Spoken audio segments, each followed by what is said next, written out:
Hello বন্ধুরা, দেখো আজকে আমি তোমাদেরকে কি বানিয়ে দেখাবো। এই দেখো, পনির পনির পরোটা বানাবো। এই পরোটা বানানোর জন্য আমার লাগবে এই যে টমেটো কুচি, আর লাগবে তোমার এই যে ধনেপাতা কুচি, আর এই যে কাঁচা লঙ্কা কুচি, আর আদা কুচি। এখানে আদা আমি থেতো করে নিয়েছি, 1 ইঞ্চি আদা আমি থেতো করে নিয়েছি। আর লাগবে নুন, এই যে নুন।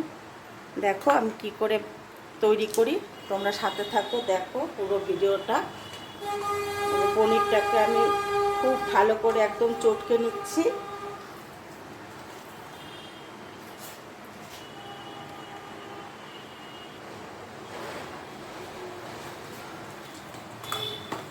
দেখো পনিরটা আমার খুব ভালো মতন চটকানো হয়ে গেছে।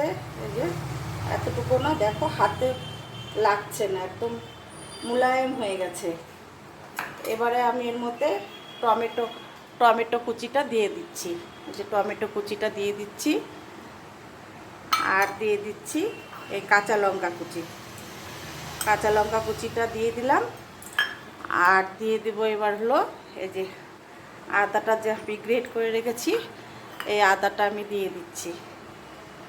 আর দিয়ে দিচ্ছি ধনেপাতা, এই যে ধনেপাতা কুচিয়ে রেখেছিলাম, এই ধনেপাতা কুচি দিয়ে দিচ্ছি। আর দিয়ে দিচ্ছি তোমার স্বাদ মতন নুন দিয়ে দিচ্ছি। নুন আর একটু লাগবে দিয়ে এবার আমি খুব ভালো করে একদম চটকিয়ে নেব।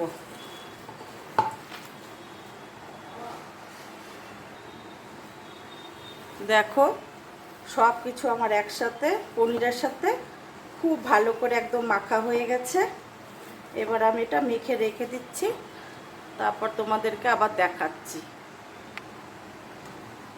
দেখো বন্ধুরা, এবার আমি ময়দা নিয়ে নিয়েছি, আর ময়দার মধ্যে আমি দিয়ে দিচ্ছি তোমার এই যে ছোট চামচের 1 চামচ হলো বেকিং পাউডার। এই বেকিং পাউডার 1 চামচ দিয়ে দিলাম। আর দেব হলো ঘি দিয়ে দিচ্ছি।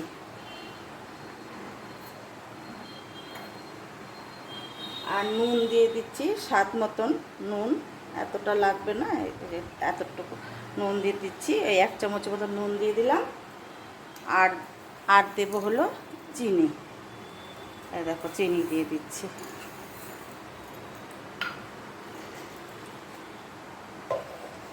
এবারে আমি খুব ভালো করে ময়ামটা করে নেব, ময়দার সাথে মিশিয়ে নেব সব ভালো করে সব মেশানো হয়ে গেছে আমার। এবারে আমি দেখো এই উষ্ণ গরম জল করে রেখেছি, এই গরম জল দিয়ে আমি ময়দাটাকে মাখবো।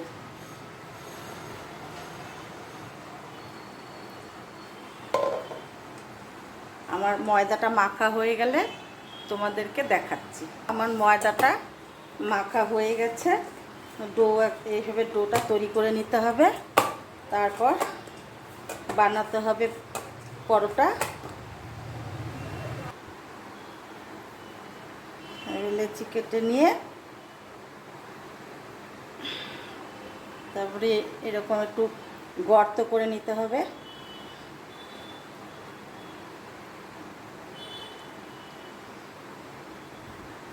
গর্ত করে তারপরে যে পনিরের এই মাখার এই পুরটা এই লেচিটার ভেতরে ভরে দিতে হবে। ভরে মুখটা চারপাশ দিয়ে ভালো করে একদম আটকে দিতে হবে, যাতে বের না হয়ে আসে। খুব ভালো করে আটকাতে হবে। দেখো আমি আটকাচ্ছি।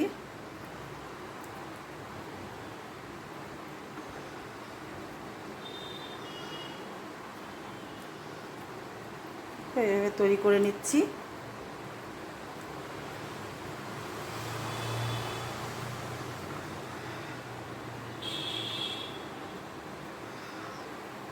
এবার আবার গোল করে নিতে হবে। হ্যাঁ, এটুকু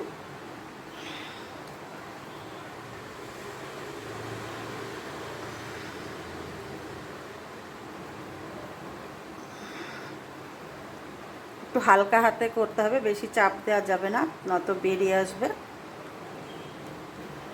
কারণ পনির ভীষণ নরম।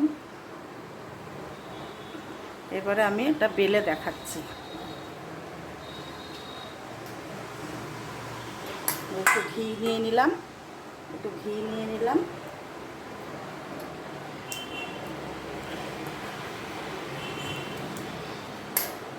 আর বেলনটার মধ্যে একটু ঘি লাগিয়ে নিলাম। এবার আমি তোমাদেরকে বেলে দেখাচ্ছি। আস্তে আস্তে করে, মানে হালকা করে, বেশি চাপ দেওয়া যাবে না, হালকা হালকা করে মানে বেলতে হবে।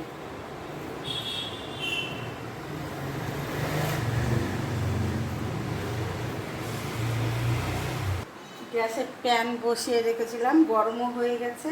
আর বেশি বড় করা যাবে না, একটু ছোট করেই বেলতে হবে, নয়তো বেরিয়ে আসবে সব কিছু। একটু ছোটো করেই বেলছি। আর এবার আমি প্যানের মধ্যে দিয়ে দিলাম।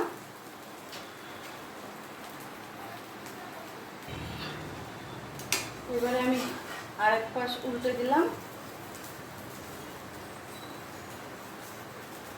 আমি মিডিয়াম ফ্লেমে করছি। আর দেখো, এই যে এভাবে আমি ঘি দিয়ে দিচ্ছি।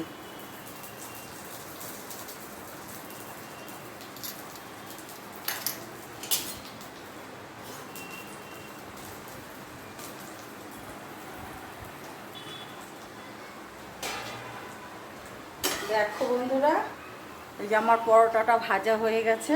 এইভাবে আমি সবগুলো পরোটাকে ভেজে নেব। এটা সকালে জলখাবার বা রাত্রে ডিনারে খুব ভালো হয় খেতে, আর খুব টেস্টি, মুখরোচক।